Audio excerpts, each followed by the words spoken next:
our Group 1. I am Michelle Nipon, together with I'm Erica Silas Kitty, Tuloy. Sige. Marjorie Junio, it's Sarah Brami, and Olivia De La Maza.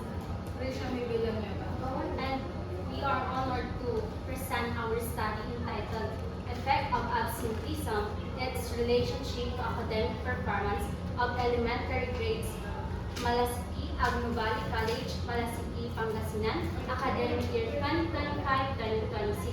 May I call on Ms. Marjorie to discuss our abstract. So good afternoon, ma'am. Now let's proceed to our abstract. So this study aims to determine the effect of absenteeism in elementary grades.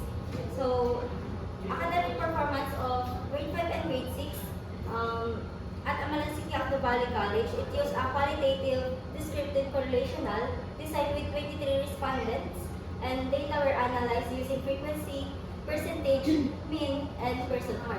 So this result showed that most students had low absenteeism with illness as the main reason for absence. So overall, students demonstrate outstanding academic performance.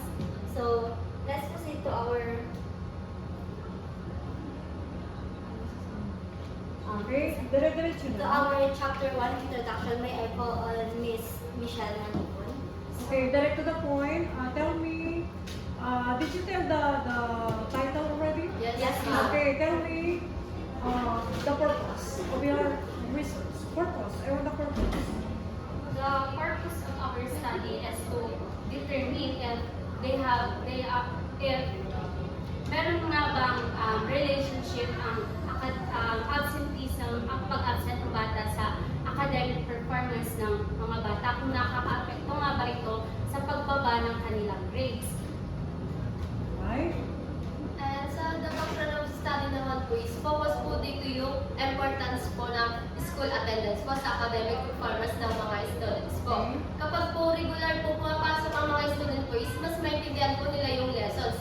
Mas makaka-participate po sila sa class activity at magiging maganda po yung performance nila sa assessment po. And however naman po, kapag madalas na absent po yung isang student po is mas nahihirapan po silang makahabol ng lesson at makumpleto yung academic requirements po na at may iba't iba pong dahilan ng absenteeism na po. Tulad po ng pagkasakit sa pagkakasakit, family problems po, and lack of motivation, transportation difficulties po, at kakulangan daw po ng mental perversion ng mga magulang po. Okay. So, direct to the point, tell me one, okay, tell me the theory in your theoretical framework. What's your theory that you use for your research? Punta na kayo sa theoretical framework.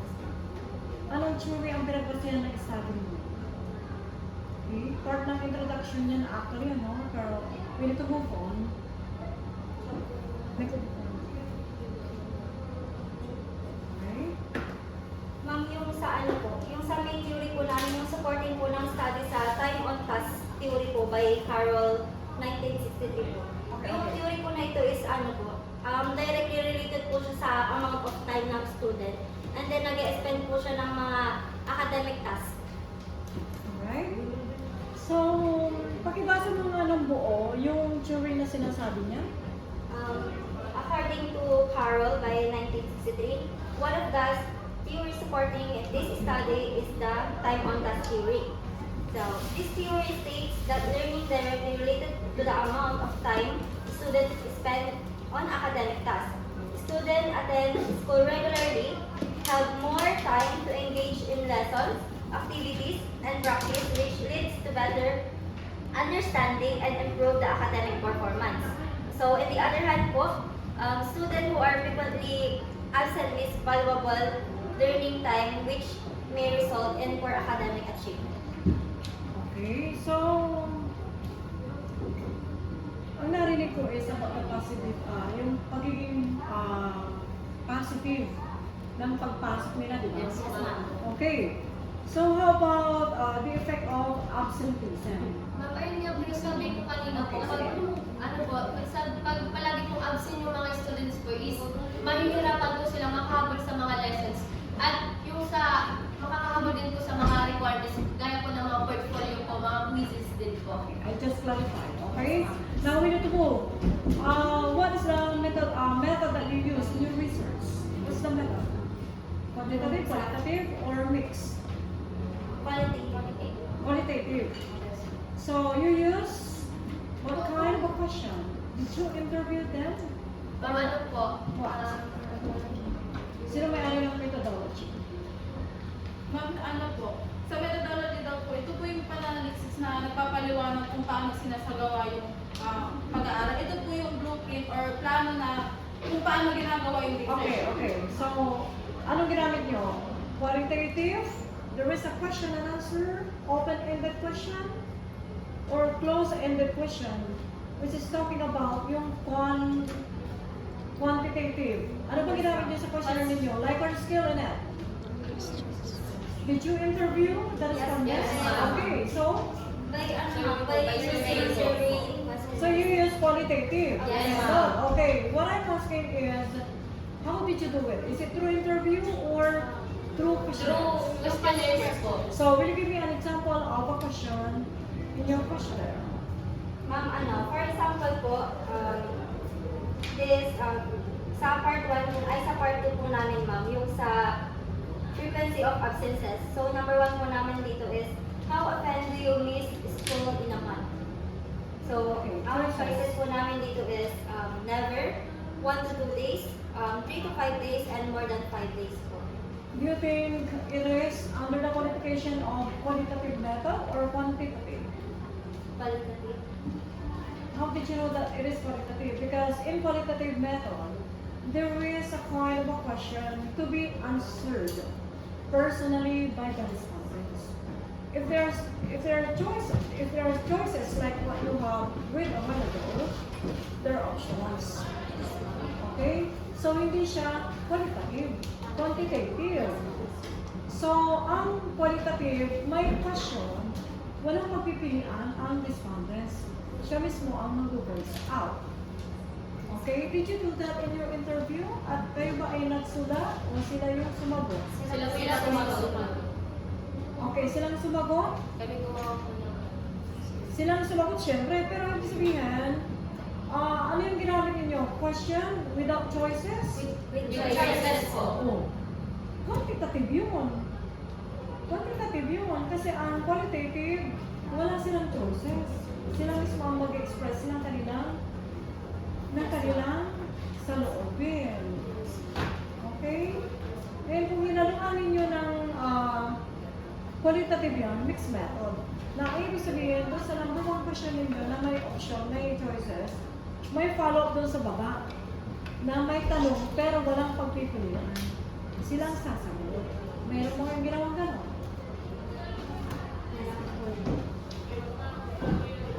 Pero bakit niyo nasabi na ang ginamit ninyong methodology is qualitative? Naka-indicate ba dito sa inyong research study, sa inyong methodology, chapter 3? Naka-indicate ba na qualitative method ang ginamit niyo? O quantitative ang nakalagay? Ano ba? Ano talaga yun? Check mo. What method? quantitative. Nakalagay ba dyan? Sa chapter 3, nasa chapter 3 po yan. Tulungan niyo maghanap. May mga copyright, di ba? Chapter 3, Quantitative, ma'am. This is followed by Ang nakalagay ay? sign. quantitative pala. Yes, Hindi siya, no? Mixed method. O hindi siya qualitative na pure. Okay, did you see the difference? Did you see the difference? Yes, ma'am. Okay, buti na lang, hindi nakasulat yung qualitative. Tapos ang sinasabi nyo, qualitative. Ang nangyayari is, you're opposing your own research study. Lumalabas parang hindi nyo ito binasa yung methodology. Okay, so please be aware of what you wrote. So, para bang lumalabas, para bang si AI lang ang gumawa nito. Parang lumalabas. Ngayon. So, with the help of ano din naman po. You must be aware kung ano talaga yung methodology, di ba? Kanino ba yung part na yun? Dapat. Oh, you should have required po kasi study that. Sino leader?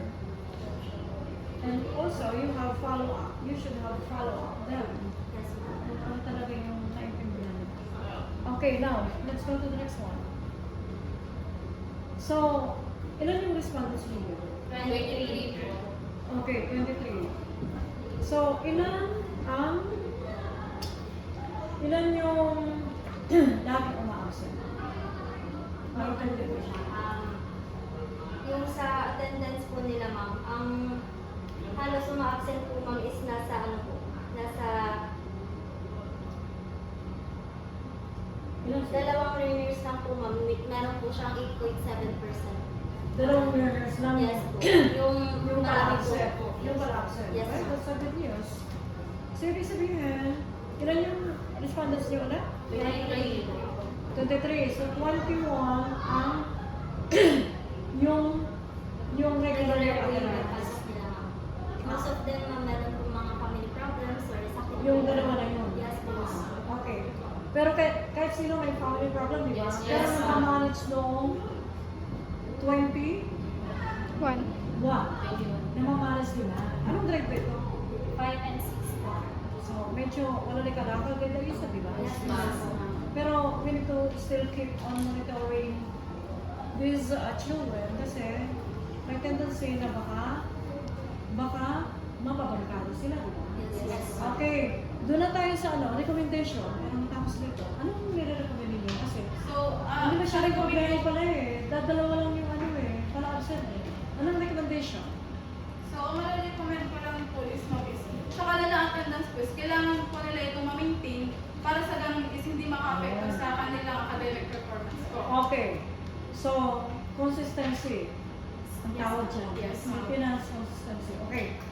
Ngayon, dahil may dalawa, ano yung parang recommendation na nabuo ninyo dyan? Kasi may dalawa pa rin. Absent na absent.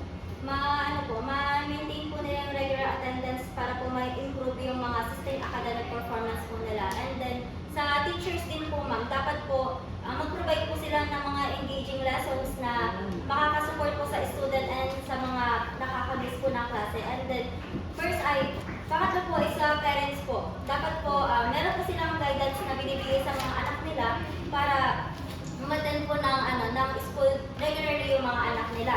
And then, pang-apat naman po is sa mga school administrator naman po na kailangan po nilang gumawa ng program na maghinikayat sa mga student na pumasok regularly. Okay. So, kaya po walang kahirap-hirap yung inyong resource area, no? Kasi wala namang masyadong problema para sa pagiging absent na yun. Okay, then, you have done your final advice.